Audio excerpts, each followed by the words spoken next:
Hello friends and welcome to the Exams Made Simple, and we are back again with the Hindu Complete Newspaper Analysis for 26th and 27th of June 2021। तो दोनों दिनों का news analysis हम देखेंगे कि कल मैं video नहीं बना पाया था ड्यू टू सम रीजंस। आज हम दोनों दिनों का न्यूज़ एनालिसिस कवर करेंगे। सबसे पहले आज के कुछ इंपॉर्टेंट क्वेश्चंस और न्यूज़ आइटम्स देखते हैं, उसके बाद हम कल की तरफ मूव करेंगे। जितने भी इंपॉर्टेंट न्यूज़ आइटम्स थे जो आपको जानने जरूरी है from the prelims point of view, वो मैं सारे आपको बता दूंगा। सबसे पहले आज के सवाल जिनके जवाब आपको देने हैं, ITAT e Dwar sometimes in news recently refers to. ITAT e Dwar क्या है? इनमें से options are: A, it is an e filing portal of income tax appellate tribunal; B, it is a fabric recently granted GI tag in the Himachal region; C, it is an app for the Indian pilgrims for registering to Hajj pilgrimage; and D, it is a tax system followed during Mughals for the protection of their subjects. ITAT e Dwar. Second question is: consider the following statements with respect to the international labour organisation. ILO के regarding statements दिए हैं। पहला statement कह रहा है the ILO is founded as a part of treaty of Versailles that ended the first world war in 1946. ILO became the first specialized agency of the United Nations. This is the first statement. Second is India is the chair of governing body of International Labour Organization from 2022 to 2024. This is third statement. Second वाला ये था, ILO became the first specialized agency of the UN. अब आपको बताने में से कौन से करेक्ट है? 1 and 2 only, 1 and 3 only, 2 and 3 only, या 1, 2 and 3?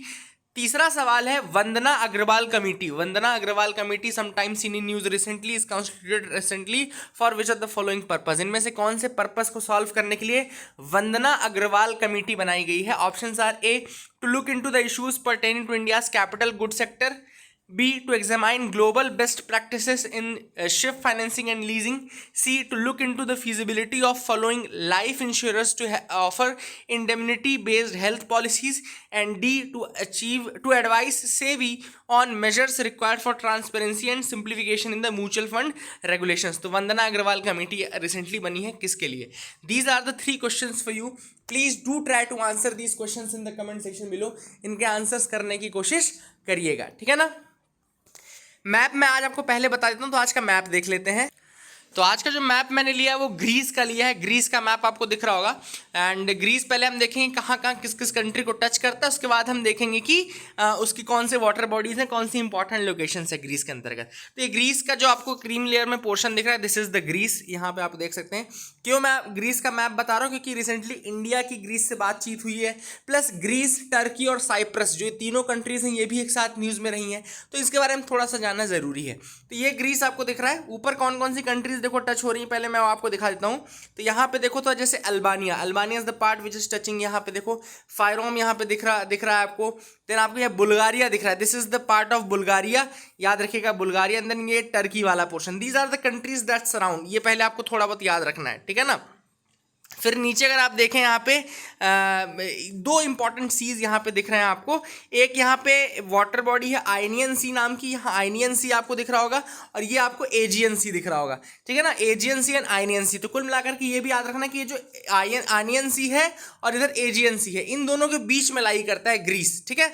तो अगर पूछ ले आपसे कौन सी दो वाटर बॉडीज है जो सराउंड करती हैं, तो यहाँ पे आयनियन सी और यहाँ पे एजियन सी, ये याद रखिएगा। और कुछ इंपॉर्टेंट जगह हैं जो ग्रीस के अंदर, जैसे स्पार्टा हो गया, एथेंस हो गया, लेस्बोस हो गया, लेरिसा हो गया, वोलोस हो गया, पत्रास हो गया। कुछ ये लोकेशंस भी आपको याद रखना है। क्या होता है, कई बार यूपीएससी क्या करता है, मैच द कॉलम करके दे देता है, और उसमें एक इंपॉर्टेंट लोकेशन और दूसरा कंट्री दे देगा।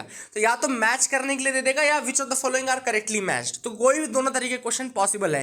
जैसे 2017-18 में पूछ लिया था कि मोसूल, और ये सब उस समय न्यूज़ में थे, तो मोसूल का पूछ लिया कहाँ पर है, किसी और लोकेशन का पूछ लिया, बामियान का पूछ लिया कहाँ पर है ना। इसी तरीके से मैच करने के लिए क्वेश्चन पूछ लेता है। तो इसलिए कुछ कुछ लोकेशंस जो इंपॉर्टेंट न्यूज़ में कंट्रीज हैं उनकी पता होनी चाहिए। एथेंस, स्पार्टा, लेस्बोस, लरीसा, वोलोस, लामिया, पेट्रास, ये कुछ इंपॉर्टेंट जगह हैं जो ग्रीस के अंतर्गत है। वाटर बॉडी दोनों मैंने आपको बता दी, एक आयनियन सी है, दूसरी एजियन सी है। कंट्रीज आपको मैंने बता दी, अल्बानिया हो गया इधर, उधर टर्की हो गया, ठीक है ना। ये याद रखिएगा, बुल्गारिया हो गया। तो ये that is the thing which is important in this map. I hope you got clarity regarding the Greece map. अब आज संडे का दिन है तो सबसे इंपॉर्टेंट जो न्यूज़ है वो पेज नंबर 11 में आती है। जैसे तो पहली जो न्यूज़ है वो है ED transfers of defaulters asset to the PSBs. ED ने रिसेंटली किया क्या कि 3 बड़े जो फ्यूजिटिव डिफॉल्टर थे इंडिया के, फ्यूजिटिव इकोनॉमिक ऑफेंडर्स थे इंडिया की, जिसमें नीरव मोदी, विजय माल्या और मेहुल चौकसी आते हैं। तो ये फ्यूजिटिव इकोनॉमिक ऑफेंडर्स हैं। क्यों? फ्यूजिटिव इकोनॉमिक ऑफेंडर होने के लिए क्या करना जरूरी है कि आपने एक तो कोई इकोनॉमिक ऑफेंस किया हो कंट्री में, ठीक है ना। पहली चीज कि आपने कोई इकोनॉमिक ऑफेंस किया है कंट्री में। दूसरी चीज कि आप इस कंट्री के लीगल सिस्टम को छोड़ करके भाग गए, ठीक है ना। फ्यूजिटिव इकोनॉमिक ऑफेंडर की डेफिनेशन जब आप पढ़ेंगे जो लॉ एक्ट में लिखी हुई है वो एग्जैक्टली यही लिखी हुई है कि अगर आपने कोई इकोनॉमिक ऑफेंस किया है, ठीक है ना, तब तो आप केवल इकोनॉमिक ऑफेंडर होते, बट आप फ्यूजिटिव इकोनॉमिक ऑफेंडर है, मतलब कि आपने इस कंट्री का लीगल सिस्टम, यानी कि जो यहाँ पे सुप्रीम कोर्ट, हाई कोर्ट वाला लीगल सिस्टम है, वो भाग करके आप दूसरी कंट्री में चले गए। तो you try to escape the legal system of this country and you have done a economic offence, that is why this is called fugitive economic offender. तो ये 3 लोग थे। मेहुल चौकसी, जैसे आपको पता है कि ये इधर सेंट्रल अमेरिकन कंट्रीज में चला गया। नीरव मोदी का आपको पता है कि यूके में चला गया। विजय माल्या का पता है कि यहाँ चला गया। तो कुल मिलाकर के ये लोग हैं फ्यूजिटिव इकोनॉमिक ऑफेंडर्स। अब ईडी यानी कि इन्फोर्समेंट डायरेक्टरेट, मैंने पहले भी आपको बताया है, इन्फोर्समेंट डायरेक्टरेट के कुछ फैक्ट्स फिर से बताता हूं। 1956 में ईडी बना था। जब ये बना था तब इसका नाम था इन्फोर्समेंट यूनिट, और ये आता था डिपार्टमेंट ऑफ इकोनॉमिक अफेयर्स में आता था, ठीक है ना, डिपार्टमेंट ऑफ इकोनॉमिक अफेयर्स में आता था। और 1957 में फिर इसका नाम बदल के इन्फोर्समेंट डायरेक्टरेट कर दिया गया। और जब इसका नाम 1957 में बदला गया तो इसको डिपार्टमेंट ऑफ इकोनॉमिक अफेयर्स से शिफ्ट करके डिपार्टमेंट ऑफ रेवेन्यू के अंतर्गत लाया गया, ठीक है ना। ये ईडी का बेसिक फैक्ट है। 2 एक्ट्स हैं जिनको कि ये देखता है बेसिकली।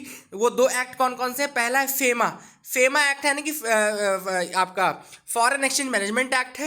एंड दूसरा है आपका पीएमएलए 2002 का एक्ट है, जिसको बोलते हैं prevention of money laundering act.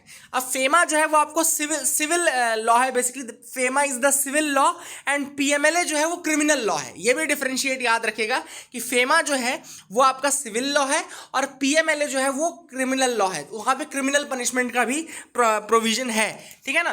तो यही आपको याद रखना है, कुछ बेसिक चीज़ें जो आपको पता होनी चाहिए ईडी के बारे में। इसके अलावा जो दूसरी चीज़ें हैं, जैसे कि यहाँ पे हम बात करेंगे कि ईडी ने क्या किया। ईडी ने किया ये कि जैसे जो लोग यहाँ से इकोनॉमिक ऑफेंडर्स थे उनके एसेट्स को पहले तो अटैच किया जाता है। अटैच करता है मतलब गवर्नमेंट उसको अपने हाथ में ले लेती है। फिर जितना लॉस हुआ है उसको कवर करने के लिए उनकी इंसॉल्वेंसी एंड बैंकरप्सी, जो आईबीसी कोड हमने पढ़ा है ना, इंसॉल्वेंसी एंड बैंकरप्सी कोड, उसके तहत फिर उसकी नीलामी और ये सारी चीज़ें होती हैं।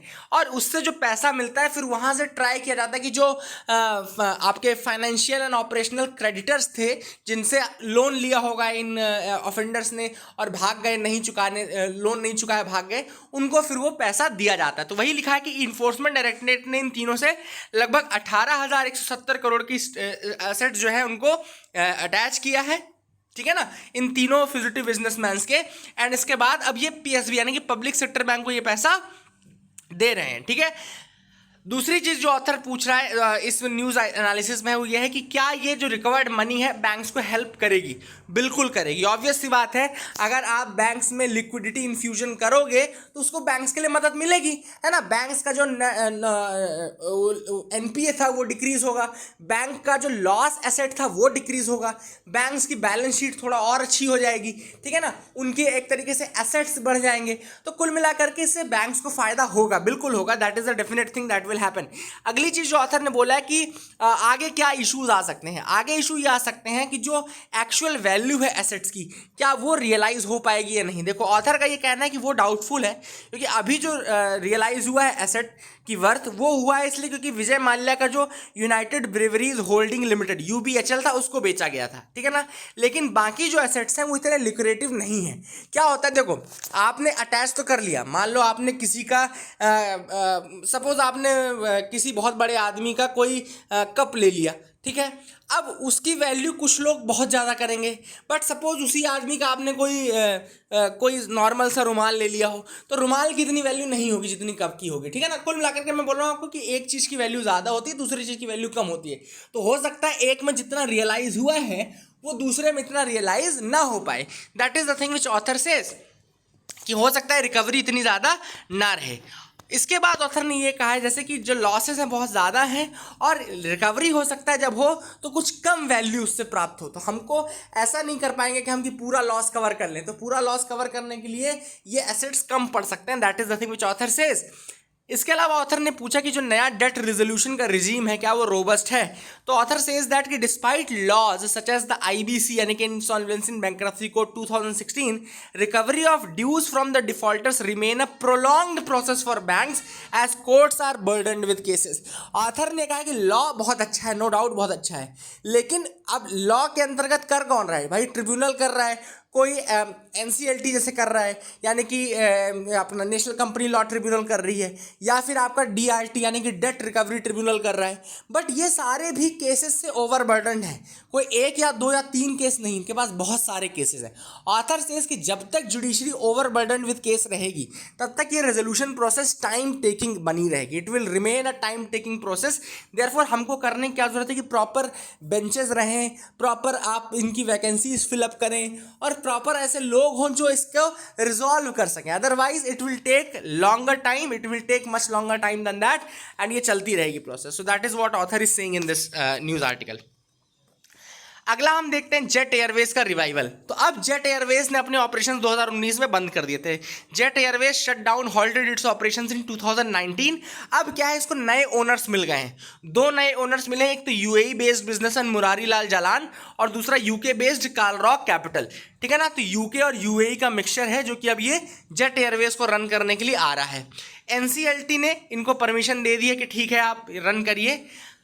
उसी के बारे में ऑथर ने बोला है होगा क्या कि बैंक्स को 9.5% इस एयरलाइन में स्टेक मिल जाएगा, एंड जो कंसोर्टियम है इन दोनों का उसको 89.79% मिलेगा, एम्प्लॉयज़ को 0.5% एयरलाइन इक्विटी कैपिटल मिलेगा, एंड पब्लिक शेयर होल्डिंग जो रहेगी वो 0.21% पे रहेगी। This is what will be the breakup of this jet Airways, ये ब्रेकअप रहेगा, ठीक है ना। अब यहाँ पर ऑथर ने ये बोला है कि कुछ क्या कैविएट्स हैं, तो हाँ कैविएट्स हैं। कैविएट्स हैं टाइम स्लॉट के।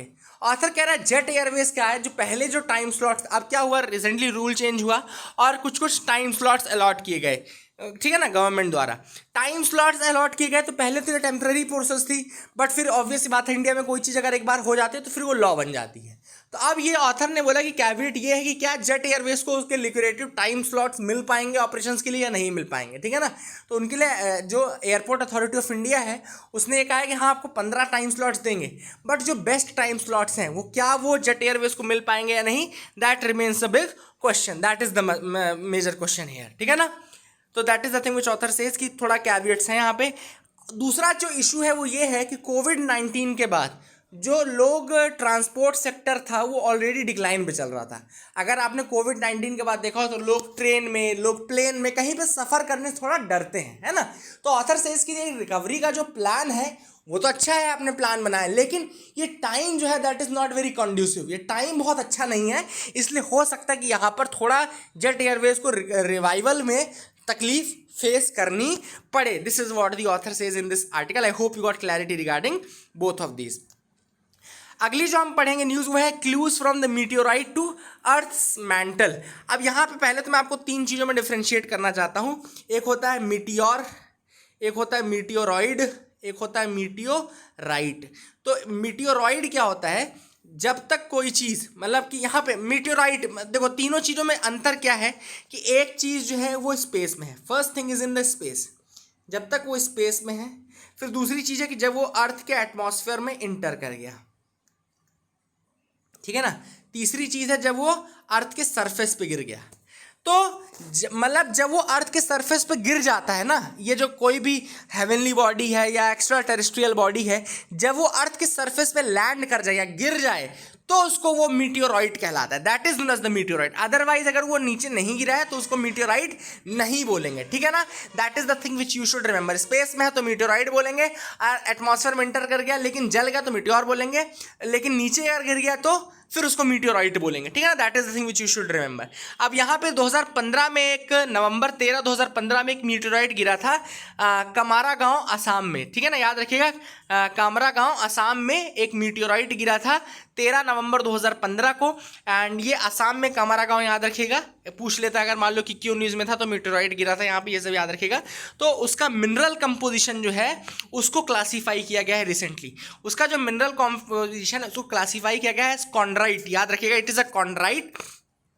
तो कमरा गांव का जो असम में जो मीटेरॉइड गिरा था उसका जो मिनरल कंपोजिशन उसको रिसेंटली क्लासीफाई किया गया, इसका नाम है chondrite, which is a variety of stony meteoroid. तो it's a variety of stony meteoroid and the new study has shown that by studying this meteoroid and its minerals we can find the clues about the earth lower mantle. तो author ने यह कहा है कि जो ये chondrite है इसको स्टडी करके ये पता चल रहा है कि हम इस मीटेरॉइड के थ्रू अर्थ के मेंटल यानी कि अर्थ का जो लोअर मेंटल है, क्रस्ट, मेंटल एंड कोर, आपको ये तीनों लेयर्स पता होंगी, ठीक है ना। मेंटल में दो डिवीजन होते हैं, एक होता है अपर मेंटल और दूसरा होता है लोअर मेंटल, ठीक है ना। इसी में आता है एस्थेनोस्फेयर वाला पार्ट आता है, जो कि जो प्लास्टिक लेयर रहती है दैट इज द एस्थेनोस्फेयर, जहां पे वो स्लाइड करती रहती है। सारी चीज़ आपको पता होनी चाहिए। दिस इज द, ये हर बेसिक डिटेल हम डिस्कस नहीं कर पाएंगे, लेकिन जो मैं टर्म्स यूज कर रहा हूं you try to find out about that also. अगर आपको एस्थेनोस्फेयर नहीं पता तो आप एक बार पढ़िए। अगर आपको डिसकंटिन्यूटीज नहीं पता है, for example there is a Moho's discontinuity, Repetti है, अलग अलग तरह की डिसकंटिन्यूटीज हैं, आप एक बार जाकर के पढ़िए कि कौन कौन सी लेयर्स के बीच में कौन सी डिसकंटिन्यूटी आती है। तो find out the answers for, ये आपको प्रीलिम्स में पूछा जा सकता है। प्रीलिम्स बस में नहीं, ये मेंस में भी पूछा जा सकता है, पूछा गया भी है इनफैक्ट, है ना, कि एक विविड डिस्क्रिप्शन करिए पूरा अर्थ के इंटीरियर का, मान लो अगर आ गया तो वहां पे आपको ये सारी चीजें लिखनी पड़ेंगी। Try to find the answers for these. आपके लिए क्वेश्चन ये है कि मुझे आप सारी डिसकंटिन्यूटीज, कॉन्ड्रैड डिसकंटिन्यूटी कौन से लेयर्स के बीच में, चलो आप यही बता देना मुझे, कॉन्ड्रैड डिसकंटिन्यूटी है, ये सारे कहाँ कहाँ पाए जाते हैं आप मुझे बताइएगा। Just tell me the layers, ठीक है ना। This is a question to you, please do tell me in the comment section below. फिर अगर हम देखें तो ऑथर ने ये बताया कि लेयर्स के बारे में बताया कि अर्थ में अलग अलग लेयर्स हैं। अपर पार्ट जो होता है वो थिन क्रस्ट का होता है। इसके बाद एक इंटरमीडिएट सिलिकेट मेंटल होता है जो कि 30 किलोमीटर से स्टार्ट होता है और 2900 किलोमीटर की डेप्थ तक जाता है, ठीक है ना। उसके बाद आयरन निकल, नीफे बोलते हैं हम उसको, नीफे बोलते हैं ना, NIFE, NI इज फॉर निकल, FE इज फॉर आयरन। तो नीफे वाली जो लेयर है वो कोर कहलाती है। कोर में भी आउटर कोर, इनर कोर होता है, ठीक है ना। मेंटल जो होता है उसमें बहुत ज़्यादा टेम्परेचर और प्रेशर बहुत ज़्यादा रहता है, ठीक है ना, टेम्परेचर प्रेशर बहुत ज़्यादा रहता है। And so by studying these meteorites which may have experience similar high pressure and temperature. तो क्या होता है, जो मीटेराइट्स होते हैं इनको भी similar high pressure and high temperature face करना पड़ता है। इसीलिए ऑथर ने कहा कि अगर हम मीटेराइट्स की स्टडी करेंगे तो हमको सेम प्रेशर सेम टेम्परेचर वाली जो लेयर मेंटल है उसके बारे में कुछ आइडिया हो जाएगा। That is what the author is saying. अब कमरा गांव का जो मीटेराइट था उसमें मिनरल्स कौन कौन से पाए गए, जैसे ओलिवाइन पाया गया, पायरोक्सिन पाया गया, प्लेजियोक्लेस पाया गया, क्रोमाइट पाया गया। ओलिवाइन जो है वो हमारे अर्थ के अपर मेंटल में ही पाया जाता है। मैं बता रहा हूं आपको, ओलिवाइन अगर आप देखेंगे तो अर्थ के अपर मेंटल में भी पाया जाता है। तो अब आप सोचो कि ओलिवाइन उसमें ही पाया जा रहा है, तो कुल मिलाकर के कंपोजिशन थोड़ा सिमिलर लग रहा है ना, कंपोजिशन थोड़ा सिमिलर लग रहा है। So we can study this meteorite and through these we can study about the earth interior. In fact अगर आपने NCERT पढ़ी है, NCERT उसमें बिल्कुल लिखा गया डायरेक्ट एंड इनडायरेक्ट एविडेंसेस करके, बाकायदा चैप्टर 1 में ही दिया गया, आई थिंक उसमें दिया गया है कि कौन कौन से डायरेक्ट सोर्सेज होते हैं to study the earth interior और कौन कौन से इनडायरेक्ट सोर्सेज होते हैं to study the earth interior. उसमें मीटेराइट मेंशन्ड है ना, ऐसा नहीं कोई नई चीज़ हम बता रहे हैं। We are just discussing the newspaper analysis, लेकिन ये आपका स्टैटिक का भी हिस्सा है और आपने NCERT में ये चीज़ पढ़ी हुई है। So please try to recognise all these things और इनको एक साथ क्लस्टर करके रखा करिए अपने इन्फॉर्मेशन को, ताकि आप यूज़ कर सके जब भी उसकी ज़रूरत पड़े तो, ठीक है ना। आगे देखते हैं और क्या इंपॉर्टेंट न्यूज़ आइटम्स है यहाँ पे। अब यहाँ पे जम्मू कश्मीर डिलिमिटेशन एक्सरसाइज शुरू होने वाली है। रिसेंटली 14 मेंबर्स के साथ मीटिंग भी की थी प्राइम मिनिस्टर ने regarding the Jammu and Kashmir. तो जम्मू कश्मीर के बारे में क्या इंपॉर्टेंट डिलिमिटेशन की बात है, इंपॉर्टेंट ये है कि सबसे पहली चीज़ कि जम्मू कश्मीर का जो डिलिमिटेशन है वो जब तक वो स्टेट बन था और स्पेशल स्टेटस था तो उसका जम्मू कश्मीर डिलिमिटेशन एक्सरसाइज जो होती थी वो जम्मू कश्मीर के 1957 के एक्ट के तहत होती थी और जम्मू कश्मीर के ही 1957 के कॉन्स्टिट्यूशन के तहत होती थी। देखो डिलिमिटेशन दो तरीके से होता है, एक तो विधानसभा के लिए होगा और दूसरी बार लोकसभा के लिए होगा, ठीक है ना।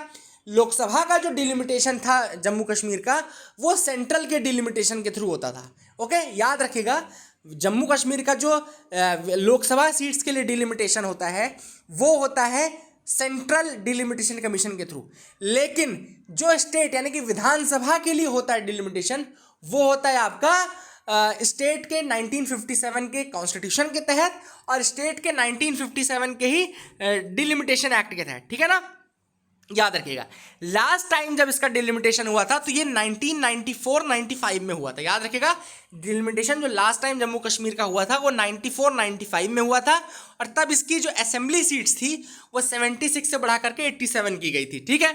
दूसरी चीज़ कि 2002 में एक जैसा सेंट्रल में प्रोविज़न लगा था कि 2026 तक के लिए सारे डिलिमिटेशन फ्रीज कर दिए जाएंगे, अभी भी है ना 2026 तक के लिए। सेम जम्मू कश्मीर में भी यही हुआ था कि 2026 तक के लिए डिलिमिटेशन फ्रीज कर दिया गया। बट नाउ 2019 अगस्त का अगर टाइम आपको याद है तो 2019 अगस्त में जम्मू कश्मीर का जो स्पेशल स्टेटस था उसको रिपील कर दिया गया, है ना। आर्टिकल 370 को रिपील किया गया और जब ये रिपील किया गया तो इसको यूटी बनाया गया। अब जो है इसका दोबारा से डिलिमिटेशन शुरू होगा और इसका जो डिलिमिटेशन कमीशन बनाया गया है उसको हेड कौन कर रहा है? जस्टिस रंजना प्रकाश देसाई। तो this is the name which you should remember, justice Ranjana Prakash Desai ये हेड कर रहे हैं किसको? The commission that has been founded for delimitation of the Jammu and Kashmir. ये मार्च 2020 में बनाया गया, ठीक है ना। This was formed in March 2020। Ranjana Prakash Desai, ये फैक्चुअल क्वेश्चन है, ये पूछा जा सकता है, इंपॉर्टेंट है, पूछा जा सकता है, ठीक है ना, इसको याद रखिएगा। और ये जो डिलिमिटेशन होगा ये किसके बेसिस पे होगा? 2001 के सेंसस के बेसिस पे होगा, 2001 सेंसस के बेसिस पे ये डिलिमिटेशन किया जाएगा। That is the thing which is important. I hope you got clarity regarding the same. अगली जो न्यूज़ है वो है इंडिया और ग्रीस के रिगार्डिंग। इंडिया और ग्रीस दोनों ने डिस्कशंस किए over the situation in Cyprus और इंडिया का ये कहना है कि दोनों कंट्रीज़ को जो भी कोई कंट्री है उसको टेरिटोरियल इंटीग्रिटी का पालन करना चाहिए। टेरिटोरियल इंटीग्रिटी मतलब कि आपको सॉवरेनिटी है अपने लैंड के ऊपर और कोई दूसरी कंट्री उसमें इनकर्जन या दूसरी कंट्री उसमें इंटरफेरेंस ना करे। यहाँ पे एक्चुअली में MEA जो यानी कि जो अपना इंडिया है एक्सटर्नल अफेयर्स वो टर्की को टारगेट कर रहा था। टर्की को क्यों? कि टर्की का बहुत ज़्यादा इंटरफेरेंस हो चुका है साइप्रस ग्रीस के मैटर में, बहुत ज़्यादा टर्की ने इंटरफेयर कर दिया है ऑलरेडी, ठीक है ना। और 1974 में अगर आपको बताऊं तो टर्किश फोर्सेस ने साइप्रस में अटैक भी किया था, ठीक है ना, 1974 में, मतलब वो घुस गए थे अंदर। तो वही चीज़ यहाँ पे टारगेट करते हुए MEA का स्टेटमेंट आया है कि the country should respect the territorial integrity of another country. So this is what happened and इसी कारण से मैंने आपको आज ग्रीस का थोड़ा मैप भी दिखाया था। तो I hope you got clarity regarding that as well. Now let's come to this 26 June of 2021 daily current affairs news analysis. कल के न्यूज एनालिसिस की मैंने नोट्स जरूर बना दी थी लेकिन मैं वीडियो नहीं बना पाया था, तो let me tell you the analysis of that. कुछ इंपॉर्टेंट न्यूज आइटम्स थे जैसे कि FATF financial action task force आया था कल न्यूज में, क्योंकि उसने ये डिसाइड किया कि पाकिस्तान जो है वो ग्रे लिस्ट में ही रहेगा, ठीक है ना, अगले परफॉर्मेंस रिव्यू तक। अब आपको पता होना चाहिए कि FATF ने क्या किया था कि 27 पॉइंट दिए थे पाकिस्तान के लिए, 27 पॉइंट प्रोग्राम दिए थे कि आप ये 27 प्रोग्राम इंप्लीमेंट करो और अगर आप ये इंप्लीमेंट कर देते हो तो आपको हम ग्रे लिस्ट से हटा देंगे, और नहीं करते हो अगर आप लिमिटेड टाइम पीरियड तो आपको ग्रे लिस्ट से और डिग्रेड करके ब्लैक लिस्ट कर देंगे। बट अभी बहुत समय से FATF की ग्रे लिस्ट में है पाकिस्तान, और ये जो FATF है आपको पता होना चाहिए 1989 में बना था, ठीक है ना। कब बना था? 1989 में बना था और ये G7 की इनिशिएटिव से बना था। याद रखिएगा FATF के बारे में इंपॉर्टेंट फैक्ट है कि FATF G7 की इनिशिएटिव से बना था और 1989 में बना था, और ये दो काम करता है। स्टार्टिंग में जब ये बना था तब ये मनी लॉन्ड्रिंग को कर्व करने के लिए बना था। याद रखिएगा जब स्टार्टिंग में बना था ना तो केवल मनी लॉन्ड्रिंग से लड़ने के लिए बना था, लेकिन 2001 यानी कि 2001 में इसके अंतर्गत एक और काम जोड़ दिया गया कि जो टेरर फाइनेंसिंग होती है उसको भी कर्व करना है, ठीक है ना। तो अगर आपसे UPSC क्वेश्चन पूछता है कि सपोज करिए कि दो स्टेटमेंट देता है, पहला स्टेटमेंट ये दे देता है कि 1989 में ये बना था G7 के इनिशिएटिव में, दूसरा स्टेटमेंट अगर मान लो देता है UPSC कि जब ये 1989 में बना था तो ये मनी लॉन्ड्रिंग और टेरर फाइनेंसिंग को कर्व करने के लिए बना था, तो ये गलत स्टेटमेंट हो जाएगा। क्यों? क्योंकि 1989 में जब ये बना था तो केवल और केवल मनी लॉन्ड्रिंग को कर्व करने के लिए बना था, 2001 में इसके अंदर टेरर फाइनेंसिंग का काम आया है। तो ये थोड़ा कंफ्यूजन हो सकता है, इसलिए यहाँ पे थोड़ा आपको संभल के सॉल्व करना होगा, ठीक है ना। दूसरी जो न्यूज़ थी वो थी Ramgarh Vishdhari wild life sanctuary के रिगार्डिंग। तो Ramgarh Vishdhari wild life sanctuary जो है कहाँ पर है? रामगढ़, ये राजस्थान में है, and it will be the 4th tiger reserve of Rajasthan. याद रखिएगा Ramgarh Vishdhari wild life sanctuary जो है बूंदी में है। और नेशनल टाइगर कंजर्वेशन अथॉरिटी ने इसको टाइगर रिजर्व का वो दिया है, और ये चौथा टाइगर रिजर्व होगा कहाँ का, आपके राजस्थान का। दूसरे जो टाइगर रिजर्व है राजस्थान के वो है रणथंबोर, सरिस्का और मुकुंदरा। याद रखेगा, रणथंबोर, सरिस्का और मुकुंदरा, ये अदर 3 हैं जो कि राजस्थान के हैं। चौथा Ramgarh Vishdhari wild life sanctuary बनेगा। ये एक और इंपॉर्टेंट चीज है कि ये इंडिया का 52nd टाइगर रिजर्व बनेगा। It will be the 52nd tiger reserve of India, ठीक है ना। That is again important thing. इसके अलावा याद रखिएगा, ये जो आपका रामगढ़ विषधारी है, it would offer an incomparable military instrument with its ability to project air power over long distances. Not I think I mixed 2 things here. यहाँ पे इसको छोड़ो, यहाँ पे क्या क्या चीजें होती हैं, यहाँ पे लेपर्ड, सांभर, चीतल, आपके wild boars, smaller cats, caracals, chinkaras and nilgai, ये सब यहाँ पे पाए जाते हैं, ठीक है ना। आई थिंक थोड़ा INS विक्रांत का पार्ट उसमें चला गया। तो INS विक्रांत, तीसरी चीज जो न्यूज में थी वो थी INS Vikrant, which was just the first indigenous aircraft carrier. INS Vikrant क्या है, इंडिया का पहला इंडिजिनस एयरक्राफ्ट कैरियर है। It is the first indigenous aircraft carrier INS Vikrant, जिसको कि 2022 में कमीशन किया जाएगा। It will be commission in 2022। It will operate MiG-29K fighter aircraft, Kamov 31 air early warning helicopters. याद रखेगा, ये नाम याद रखेगा, MiG-29K फाइटर एयरक्राफ्ट है, Kamov 31 early air warning helicopter है, and MH-60R multi role helicopters. कहाँ से ले रहे हैं हम, ये हम USA से ले रहे हैं। MH-60R मल्टी रोल हेलीकॉप्टर्स हम कहाँ से ले रहे हैं, ये USA से ले रहे हैं। तो ये भी आप याद रखिएगा। इसके अलावा जो ये INS विक्रांत के अंदर है, इसके अंदर एक स्टोबार भी है। What is STOBAR? It is a short take off but arrested recovery configuration, ठीक है ना। इसके अंदर स्टोबार है। स्टोबार क्या है? Short take off but arrested recovery system. अगली न्यूज़ है इतत ए द्वार, जो मैंने आज क्वेश्चन भी पूछा है। एक्चुअली में इतत ए द्वार क्या है, लॉ मिनिस्ट्री ने एक फाइलिंग पोर्टल बनाया है। Filing portal of the income tax appellate tribunal. Filing का पोर्टल है, किसके लिए? इनकम टैक्स अपीलेट ट्रिब्यूनल के लिए। इसको इतत ए द्वार कहा जाता है। इनकम टैक्स अपीलेट ट्रिब्यूनल के लिए एक फाइलिंग पोर्टल बनाया गया है, इसका नाम इतत ए द्वार है। It will enhance the accessibility, accountability and transparency. याद रखिए, क्या काम है? एक्सेसिबिलिटी को बढ़ाएगा, अकाउंटेबिलिटी को बढ़ाएगा और ट्रांसपेरेंसी को बढ़ाएगा। And it will help in the day to day functioning of income tax appellate tribunal as well.